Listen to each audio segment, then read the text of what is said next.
Hello दोस्तों, आज की इस कहानी में आपका स्वागत है। मेरा नाम सपना है और मैं अभी 16 साल की ही थी जब मेरा बाप मुझसे अपनी ख्वाहिश पूरी करने का सपना देखता था। उसकी निगाह हमेशा मुझ पर गड़ी होती थी।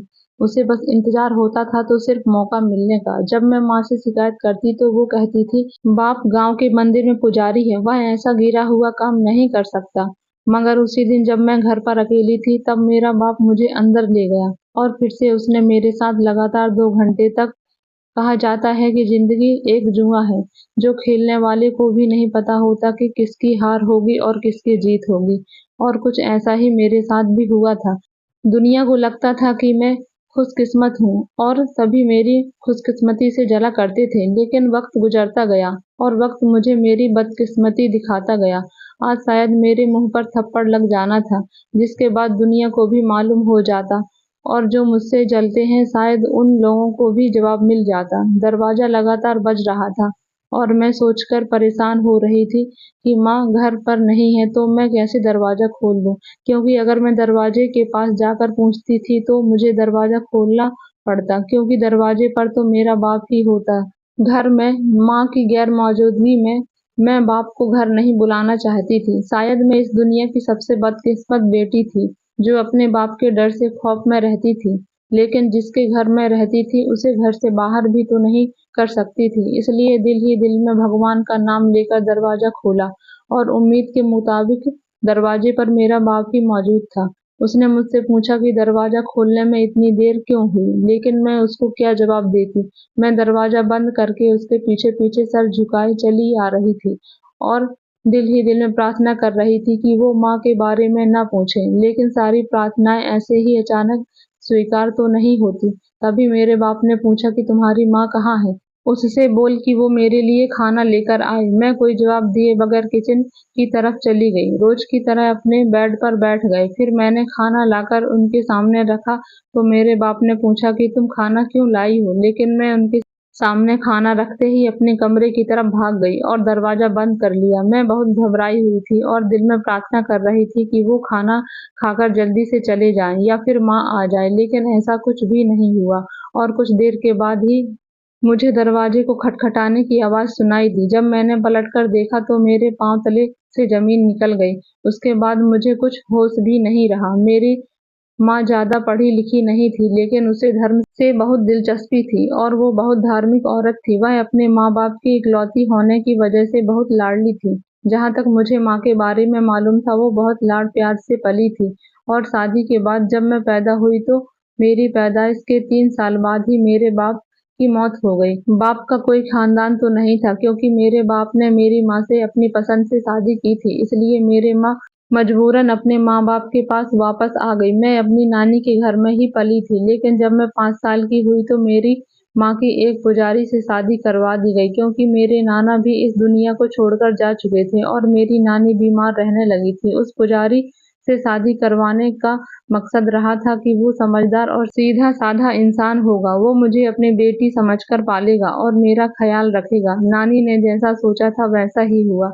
मेरा ये सौतेला बाप मेरा बहुत ख्याल रखता था। मेरी हर छोटी-छोटी ज़रूरत को भी ख्याल रखता था, क्योंकि मैंने अपना असली बाप को तो खो दिया था, इसलिए मेरे लिए सब कुछ मेरा यही बाप था। वक़्त तेज़ी से गुज़रता रहा और मेरे दिमाग में बाप के नाम पर उसी आदमी की शक्ल छप चुकी थी। लेकिन जब मैं 12 साल की हुई तो मुझे लगता था कि मेरा बाप मुझसे बहुत प्यार करता है, लेकिन एक बाप जैसा प्यार नहीं, क्योंकि मैं अब थोड़ी समझदार हो चुकी थी। मेरा बराबर बाहर आना-जाना होता था। मेरी बहुत से दोस्त भी थे और उनसे मुझे मालूम हुआ कि मेरा यह बाप एक अच्छा इंसान नहीं था, लेकिन मुझे उनकी बातें हमेशा ही झूठी लगती थी। मैंने कभी माँ से इन बातों का ज़िक्र नहीं किया था। वैसे मेरे सौतेले बाप ने 12वीं कक्षा तक पढ़ाई की थी, लेकिन अंग्रेज़ी बहुत अच्छे से आती थी। हमारे घर के एक तरफ आँगन में एक छोटा-सा कमरा बना हुआ था, जहाँ पर वो बच्चों को शाम के वक़्त ट्यूशन पढ़ाया करता था, लेकिन उस कमरे में मुझे या मेरी माँ को जाने की इजाज़त नहीं थी। बचपन में भी मेरा बाप मुझे वहाँ लेकर नहीं पढ़ाता था, मुझे अलग कमरे में ले जाकर पढ़ाता था। हमेशा उसका बहाना यह होता था कि उन बच्चों के साथ इसलिए नहीं पढ़ाता कि उसके साथ इस पर ज़्यादा ध्यान नहीं दे सकूँगा। मुझे और मेरी माँ को तो वो उनकी मोहब्बत ही लगती थी, लेकिन एक दिन जब मैं किसी काम के लिए कमरे की तरफ गई तो सारे बच्चों की छुट्टी हो रही थी, लेकिन तकरीबन एक 11 साल की बच्ची को मेरे बाप ने रोक कर रखा था। वो रो रही थी और वह कह रही थी कि उसे घर जाना है, लेकिन मेरा बाप उसे जाने नहीं दे रहा था। उस वक्त मैं उधर ही खड़े होकर देखने लगी। न जाने किस ताकत ने मुझे वहां छुपकर खड़े होने पर मजबूर किया हुआ था। फिर मेरा बाप उसको पकड़कर एक दूसरे कमरे में लेकर चला गया, तो मैं भी उसके पीछे उस कमरे की तरफ चली गई। कमरे का दरवाजा बंद था और उस बच्चे की रोने की आवाजें आ रही थी, पर मेरा बाप उसे बहलाने की कोशिश कर रहा था। ये सब कुछ देखकर मुझे यकीन हो गया था कि जो कुछ मेरे दोस्त कहती हैं वो शायद सच ही है, कि तुम्हारा बाप कोई अच्छा इंसान नहीं है। मेरे दिल में अपने बाप के लिए नफरत पैदा होना शुरू हो गई, लेकिन मैं यह नफरत जाहिर नहीं कर सकती थी, क्योंकि सबके लिए तो मेरा बाप एक देवता था, खास करके मेरी माँ के लिए वह तो बहुत ही अहम था, क्योंकि एक तो वो उनका पति था और दूसरा उन्होंने मुझे अपनी बेटी की तरह स्वीकार कर लिया था और उसने मुझे एक बाप वाला प्यार दिया था। इसलिए मेरी माँ अपने पति के खिलाफ एक शब्द भी बर्दाश्त नहीं कर सकती थी। लेकिन जब मैंने चुपके से अपने बाप पर नजर रखना शुरू कर दी थी, तब वो हर 2-3 दिन बाद किसी न किसी बच्चे को रोक कर रखता था। लेकिन उसमें एक बात सोचने वाली थी कि छुट्टी के बाद वह हमेशा लड़कियों को रोका करता था, लड़कों को क्यों नहीं। यह बात पर यकीन की मुहर लगाने के लिए काफी थी। जब लड़की रोती हुई कमरे से बाहर निकली तो उसने मेरा शक खत्म कर दिया था। मैं जो पहले हर वक्त अपने बाप के आगे पीछे फिरती रहती थी और उसे तरह तरह की फरमाइश और डांट करती रहती थी, लेकिन उस दिन यह सब देखने के बाद मैंने उसके सामने जाना और उससे कोई फरमाइश करना भी छोड़ दिया था। उसे तो शायद मेरे बदलते व्यवहार का एहसास नहीं हुआ था, लेकिन मेरी माँ को इसका एहसास हो गया था, क्योंकि मेरी माँ तो उस आदमी को देवता का रूप दिया करती थी। इसलिए उन्होंने मुझसे सख्ती से पूछा कि ऐसी क्या बात है जो तुम अपने बाप के से सीधे मुंह बात ही नहीं करती हो। मैंने दबे हुए शब्दों में माँ को सारी बात बताई, लेकिन वो तो मेरी बात पर यकीन करने को तैयार ही नहीं थी। उल्टा उन्होंने मुझे ही डांट दिया कि सुनी सुनाई बात पर तुमने यकीन कर लिया, और सुनी सुनाई बात पर यकीन करना गलत बात होती है। अगर ऐसी कोई बात होती तो शायद तुम्हारे साथ भी तुम्हारा बाप कोई गलत हरकत जरूर करता, क्योंकि वो तुम्हारा सगा बाप नहीं है, लेकिन फिर भी वो तुम्हें कितना प्यार करता है। तुम इससे अंदाजा लगाओ कि क्या वह गलत हो सकता है। लेकिन वह देखा जाने वाली मंजर भी मेरे सामने था, इसलिए मैं सच और झूठ, सही और गलत के बीच में झूल रही थी। कभी मुझे लगता कि वो मेरा बाप नहीं है, तो कभी लगता कि जो मेरी माँ उसके बारे में कह रही है वो ठीक है। वक्त ऐसे ही गुजरता रहा और मेरे दिल में बाप के लिए नफरत बढ़ती रही, जबकि माँ मुझे बाप से मोहब्बत का सबक घोलकर पिलाती रही। जब मैं 16 साल की हो चुकी थी, मेरा कद मेरी उम्र से थोड़ा बड़ा था, इसलिए मैं अपनी उम्र से थोड़ी बड़ी लगती थी। इसलिए माँ अब मुझे हमेशा दुपट्टा ओढ़कर स्कूल भेजा करती थी। वैसे भी मैं एक धार्मिक घराने से संबंध रखती थी। मेरा बाप मंदिर का पुजारी था और मेरी माँ भी धार्मिक थी। मुझे भी तो उन्हें के नक्शे कदम पर चलना था, लेकिन उसके साथ ही मेरी मुश्किलों में बढ़ोतरी होने शुरू हो गई।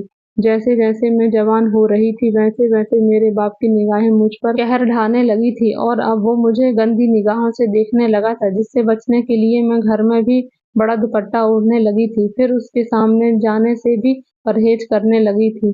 मैं तो पहले ही बहुत कम सामने आती थी और बहुत कम बात करती थी, लेकिन अब मैं ज्यादा इस चीज में सावधान हो गई। कहा जाता है कि औरत नजर भी पहचानती है, तो शायद मेरी माँ ने भी अपने पति की नजर को पहचान लिया होगा, इसलिए उन्होंने इस मामले में मुझसे कुछ भी नहीं कहा, बल्कि वो खुद भी हर वक्त मेरे आसपास ही रहती थी और उनकी कोशिश होती थी कि अपने बाप के सामने कम आऊं। अब माँ जो मुझे हर वक्त बाप की मोहब्बत और उसकी इज्जत का पाठ पढ़ाती रहती थी, अब वो बिल्कुल खामोश रहने लगी थी। वह मुझसे कुछ नहीं कहती थी, क्योंकि शायद उन्हें यह एहसास हो गया था कि मैं जो कुछ भी कहती थी वो सब सच था। यह आदमी नजर कुछ आता है और हकीकत में कुछ और था। कहने को तो वो मेरा बाप था, लेकिन जब एक बेटी अपने बाप के साथ ही खुद को सुरक्षित महसूस ना करे तो फिर ऐसे रिश्ते की जरूरत ही क्या है। अब मेरी माँ को मेरी चौकीदारी भी करनी पड़ती थी, जिससे जिंदगी ऐसे ही गुजर रही थी। अगर माँ को मजबूरन कहीं जाना भी पड़ता तो वो ऐसे वक्त का इंतजार करती जब मेरा बाप घर में नहीं होता था, या फिर मुझे भी साथ लेकर जाती थी, क्योंकि मोहल्ले में वो कहीं भी मुझे छोड़कर नहीं जा सकती थी, क्योंकि मोहल्ले वालों के लिए मेरा बाप एक देवता था और वे लोग यही कहते थे कि मैं खुशकिस्मत लड़की हूँ जो जिसको ऐसा देवता बाप के रूप में मिला था। लोगों की नज़रों में वो एक सगे बाप से बढ़कर प्यार करता था, लेकिन मैं घर में किन मुश्किलों का शिकार थी यह बात कोई भी नहीं जानता था। अब तो मैं रात को भी अपने कमरे को अंदर से बंद करके सोती थी और हल्के से दरवाज़ा खटकने पर भी मेरी आँख खुल जाती थी, मेरे रोंगटे खड़े हो जाते थे। कभी आधी रात को मुझे पानी पीने की ज़रूरत महसूस होती तो भी मैं कमरे से बाहर नहीं निकलती थी। ऐसी ज़िंदगी गुज़ारने के बावजूद जब लोग यह कहते थे कि तुम तो बहुत खुशकिस्मत हो, तो मेरा दिल चाहता था कि मैं उनका मुँह तोड़ दूँ, लेकिन मैं ऐसा कुछ नहीं कर सकती थी, इसलिए हमेशा खामोश हो जाती थी। और अब तो मेरे माँ भी शायद अपने फैसले पर पछता रही थी, क्योंकि मैंने देखा था कि वह हर गुज़रते दिन के साथ मेरी माँ पहले से ज़्यादा खामोश रहने लगी थी और अक्सर मैं उन्हें चुपचाप रोते हुए भी देखती थी। शायद उसे लगता था कि उस वक़्त गलत फ़ैसला लिया है, लेकिन अब जो फ़ैसला ले लिया था उसको तो निभाना ही था। एक दिन हम सबको इस पर यकीन की मुहर लग गई, जब मोहल्ले की एक औरत ने आकर मेरी माँ से शिकायत की कि वह कल से अपनी बेटी को मेरे बाप के पास पढ़ने नहीं भेजेगी, क्योंकि उसकी बेटी के साथ मेरे बाप ने गलत हरकत की है। मेरी माँ ने उनको समझाने की कोशिश की कि ऐसा नहीं है, बच्ची ने कुछ गलत समझ लिया होगा, लेकिन उन्होंने कहा कि अगर मेरी बेटी गलत भी समझती होगी तब भी मैं उसे नहीं भेजूंगी, क्योंकि वह यहाँ पर सुरक्षित नहीं है। माँ को यह मालूम था कि वो औरत नहीं मानेगी, इसलिए उन्होंने कह दिया कि वो मेरे बाप से बात करके रहेगी। तभी माँ ने दबे शब्दों में मेरे बाप से बात की। वो रात हमारे लिए कयामत की रात थी। जैसे ही माँ ने उनसे बात की तभी मेरे बाप ने बजाय सफाई देने के यह बात मानने की वो मेरी माँ पर हाथ उठा दिया। मैं कमरे में छुपकर ये सब कुछ देख रही थी, लेकिन मेरी मजबूरी थी कि मैं सामने नहीं जा सकती थी और ना ही माँ को बचा सकती थी। फिर ये सिलसिला हर दिन का हो गया। औरत को बात कहाँ पचती है, फिर उसी औरत ने ही शायद आगे और कुछ औरतों को यह सब कुछ बता दिया। इसी तरह कि बहुत सी औरतों ने अपनी बेटियों को मेरे बाप के पास भेजना बंद कर दिया। इस बात का गुस्सा मेरे बाप मेरी माँ पर निकालता था। जब भी कोई खबर मिलती कि आज एक औरत घर की लड़की उसके पास पढ़ने नहीं आएगी, उस रात मेरे बाप को मेरी माँ पर बहुत गुस्सा आने लगता और फिर वो मेरी माँ को बहुत मारता। माँ चुपचाप उसकी दरिंदगी को सहन कर लेती थी, क्योंकि माँ इसके अलावा कुछ भी नहीं कर सकती थी। पर आज तक मेरे बाप ने मुझे कुछ भी नहीं कहा था, लेकिन वो अब कभी भी मुझ पर हाथ उठा सकता था या फिर दूसरी लड़कियों की तरह मेरे साथ भी गलत हरकत कर सकता था। लेकिन मजबूरी थी कि मुझे दुनिया के सामने उसे एक बाप की तरह ही पेश करना था, क्योंकि बहुत से लोग यह बात नहीं जानते थे कि वो मेरा सगा बाप नहीं है। लेकिन आज के दिन अचानक माँ को पड़ोस में जाना पड़ गया, क्योंकि पड़ोस वाली औरत बीमार रहती और उनके घर में कोई नहीं था। आज उन्होंने खींचकर माँ को आवाज दी तो माँ तुरंत उनके घर चली गई। शायद वो कहीं चलते हुए गिर गई थी, जो कि काफी बुरी हालत में थी। हम सोचते थे कि उनका ख्याल रखें और वही वक्त था जब मेरे बाप को घर में खाना खाने के लिए आना था। मैं प्रार्थना कर रही थी कि माँ जल्दी से वापस आ जाए और माँ के आने से पहले बाबा ना आए, लेकिन ऐसा ना हुआ। दरवाजा बजने की आवाज पर मैंने जाकर दरवाजा खोला तो मेरा बाप दरवाजे पर खड़ा था और उसके बाद जब मैं उसे खाना देकर अपने कमरे में गई, फिर थोड़ी देर के बाद जब दरवाजा खटखटाने की आवाज दोबारा सुनाई दी तो उस वक्त भी दरवाजे पर मेरा बाप ही खड़ा था। उसे दरवाजे पर देखकर मुझे बहुत घबराहट महसूस हुई और उसकी सुनी हुई सारी बातें मुझे सच लगने लगी थी और इतने सालों का खौफ मेरे सर पर सवार हो गया। फिर इसके बाद मुझे कुछ होश नहीं रहा। मुझे जब दोबारा होश आया तो मेरी माँ मेरे पास बैठी थी। उनके चेहरे को देखकर लगा कि शायद उनको आने में देर हो गई थी। फिर मैं उनसे कोई सवाल न कर सकी। उस वक्त मुझे बुखार भी हो गया था। फिर मेरा बुखार इतना तेज हो चुका था कि लगता था शायद यह बुखार मेरी जान लेकर भी जाएगा। मैंने एक नज़र अपनी माँ को देखा तो वह छुप छुप कर रो रही थी, लेकिन मेरे बाप को इसकी कोई परवाह नहीं थी। वह रोजमर्रा के कामों में व्यस्त था। उसे लग रहा था जैसे यहाँ कुछ हुआ ही नहीं है, लेकिन दुनिया को दिखाने के लिए मुझे लेकर कभी वैद्य के पास तो कभी डॉक्टर के पास जाता था। उसी की जुबानी से सारे मोहल्ले को मालूम हुआ कि मैं बीमार हूँ, क्योंकि उसने जाकर बाकायदा मेरा नाम लेकर लोगों से प्रार्थना करवाई कि मैं ठीक हो जाऊं। इस तरह बहुत सी औरतें मेरी हालचाल मालूम करने आती थी और वह माँ से सवाल करती। वो कहती कि इसको क्या हुआ है, लेकिन मेरी माँ उनको क्या जवाब देती कि अचानक क्या हुआ है। मेरी बेटी को 4 दिन बाद मेरा बुखार किसी हद तक कम हुआ तो माँ मुझसे बहुत अजीब सवाल कर रही थी। मुझे तो ये सवाल अजीब ही लग रही थी, लेकिन उनके हर सवाल का जवाब मैंने पूरी तसल्ली से दिया। जिससे माँ कुछ परेशान नजर आने लगी। मुझे अजीब लगता कि माँ इतनी अजीबोगरीब सवाल मुझसे क्यों पूछ रही है और अब वो इतनी परेशान क्यों नजर आने लगी। लेकिन उसके बाद माँ ने मेरी दिन रात चौकीदारी करना शुरू कर दी। वो दिन को तो मेरे साथ रहती थी, लेकिन अब तो रात को भी मेरे साथ ही होती थी। मैं जो अकेली रात को सोते हुए डरती थी, अब मैं भी बिल्कुल बेफिक्र होकर सोना शुरू कर दी। इस घटना को तकरीबन 2 महीने गुजर गए थे, लेकिन इसके बाद मेरे बाप ने ऐसी कोई हरकत नहीं की थी, तो किसी हद तक मेरी और मेरी माँ की परेशानियां कम हो गई थी। जिंदगी ऐसे ही चल रही थी कि एक बार मेरा बाप रोज की तरह मंदिर के लिए चला गया और फिर पलटकर नहीं आया। वो छोटा सा इलाका था। जब अगले दिन मेरा बाप मंदिर में नहीं पहुंचा तो लोग हमारे घर पर पूछने के लिए आ गए, लेकिन हमें तो खुद मालूम नहीं था। फिर जल्द ही यह बात पूरे इलाके में फैल गई। वहां के सभी लोग अपने अपने तौर पर मेरे बाप का पता लगाना शुरू कर दिए, लेकिन किसी को कुछ मालूम नहीं हो रहा था। और यह बात हैरत में डाल देने वाली थी, क्योंकि वो ऐसे बिना बताए कहीं जाने वाले तो नहीं थे, क्योंकि उसका कोई खानदान नहीं था, कोई रिश्तेदार, बहन भाई कोई भी नहीं था, तो वह भला कहाँ जाएगा। और दुश्मन भी उसका कोई नहीं था, क्योंकि वह गलत कुछ करता भी तो मासूम बच्चियों के साथ करता, जो कि उसकी शिकायत दर्ज नहीं करवा सकती थी। ऐसे में उसका गायब हो जाना हैरत में डाल देने वाला था। वहां पर यह बात मेरे और मेरी माँ के लिए सुकून देने वाली थी, क्योंकि उसके घर में होते हुए भी हम खुद को असुरक्षित महसूस करते थे। लेकिन दुनिया को दिखाने तो हमें भी उसकी गुमशुदगी पर परेशान नजर आना था। लोगों ने अपने तौर पर बहुत जानकारी हासिल करने की कोशिश की, लेकिन उसका कुछ मालूम नहीं हो रहा था। इसलिए इलाके में रहने वालों ने मेरी माँ से गुजारिश की कि वो उनको इजाजत दे, ताकि वो उसके लापता की रिपोर्ट थाने में दर्ज करवा सके। माँ चाहती तो नहीं थी कि वो इस घर में आए, लेकिन यह बात कह भी नहीं सकती थी, और वह जैसा भी था उसका पति था, इसलिए माँ ने रिपोर्ट दर्ज करवाने की इजाजत दे दी। फिर सारा इलाका हमारा बहुत ख्याल रखता था, और यह सब कुछ उसी इंसान की वजह से था जिससे यह बात करते हुए भी शर्मिंदगी होती थी।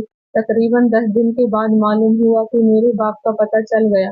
मोहल्ले के कुछ जिम्मेदार लोगों के साथ मैं और मेरी माँ भी थाने पहुंच गए, लेकिन मेरा बाप वहां जिस जेल में नजर आ रहा था उसे देखकर तो सभी हैरत में पड़ गए। कहा तो हर वक्त भगवा रंग का कुर्ता और धोती पहनकर घूमता था, और कहा अब वो पैंट शर्ट पहने हुए था, बाल बिखरे हुए और गले में चैन, जैसे कोई बहुत बड़े बदमाशों की तरह के हुलिये में दिखकर किसी को भी यकीन नहीं आ रहा था कि वो वही पुजारी है। पुलिस ने कहा कि यह चोरी करते हुए रंगे हाथों पकड़ा गया है। गांव के लोग यह सुनकर हैरान और परेशान रह गए कि कहाँ मंदिर में पुजारी बना फिरता है और यह कहाँ चोरी करते हुए पकड़ा गया। यह बात पर किसी को भी यकीन नहीं हो रहा था कि यह वही मंदिर का पुजारी है, लेकिन पुलिस अपने तरीके से उससे सब कुछ उगलवा चुकी थी।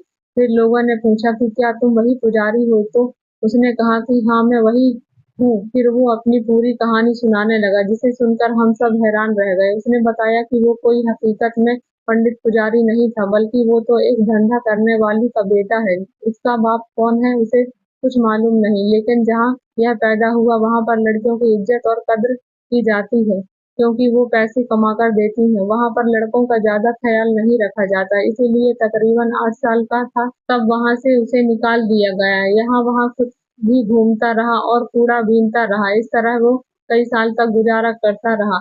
जब वो तकरीबन 6 साल का था तब उसने पहली बार चोरी की थी। फिर आहिस्ता आहिस्ता अपने जैसे बहुत से लड़कों को अपने साथ मिलाकर अपना ग्रुप बना लिया। फिर शुरू होने वाली छोटी छोटी जोड़ियों ने उसकी जेब खत्म कर दी, और आहिस्ता आहिस्ता वे बड़े हाथ मारने लगे। उन्हें चोरी के बीच वो एक दफा पकड़ा गया। जो दूसरे लड़के थे वो सब तो किसी न किसी तरह से छूट गए और वह जेल में ही रह गया। फिर वहां पर उसने बाकी सबको धोखा देने के लिए एक पंडित बनने के लिए शिक्षा हासिल करने का नाटक शुरू कर दिया, क्योंकि जो लोग इस तरह करने लग जाते थे तो फिर उसे काम नहीं करवाया जाता था। इसलिए काम से बचने के लिए यह धर्म की किताबें पढ़ने लगा। 4 साल तक जेल में रहने के बाद जब वह बाहर आया तो उसने दुनिया को दिखाने के लिए जो काम उसने शुरू किया वो किसी हद तक उस पर असर करना शुरू कर दिया। इसलिए उसने सोचा कि दोबारा वह चोरी के रास्ते पर नहीं जाएगा। फिर उसने अलग अलग पंडितों के साथ रहना शुरू कर दिया। इसी तरह वक्त गुजरता रहा और इसकी शादी मेरी माँ के साथ हो गई। माँ के साथ शादी करने का भी इसका एक ही मकसद था, क्योंकि उस वक्त मेरी माँ जवान और खूबसूरत थी। और उसके आगे पीछे कोई नहीं था। फिर वो जो चाहे उसके साथ सलूक कर सकता था। जब तक वह बूढ़ी होती उसकी दरिंदगी सहन करने के काबिल रहती, फिर जब तक मैं जवान हो जाती तो फिर माँ को छोड़कर मुझ पर डोरे डाल देता। उसकी घटिया सोच जानने के बाद तो किसी भी सूरत में मेरी माँ उससे जमानत करवाने के लिए तैयार नहीं थी। इलाके के लोग ने जब उसके मुंह से यह सुना कि वह धर्म के बारे में कुछ भी नहीं जानता बल्कि अपनी तरफ से कुछ बातें बनाकर उनको बताता रहता था, उनकी बेटियां से अपनी ख्वाहिश पूरी करता था, तो लोगों ने उसी वक्त पुलिस को कह दिया कि उसके साथ जो चाहे करे। लेकिन मेरी माँ को सिर्फ एक सवाल का जवाब चाहिए था, इसलिए उसने कुछ देर अकेले में बात करने की इजाजत मांगी और उससे पूछा कि उस दिन क्या हुआ था जो मेरी बेटी बेहोश हो गई थी। मेरे सौतेले बाप ने बताया कि मैंने उसके साथ अपनी ख्वाहिश को पूरा किया था, जिससे वह बेहोश हो गई तो मैं डर गया और उसको बेहोशी के हाल में छोड़कर वहां से भाग गया। माँ को यह सब पता चलते ही माँ ने वहीं जेल में उसे तलाक दे दिया और उससे सारे रिश्ते नाते खत्म करने का ऐलान कर दिया।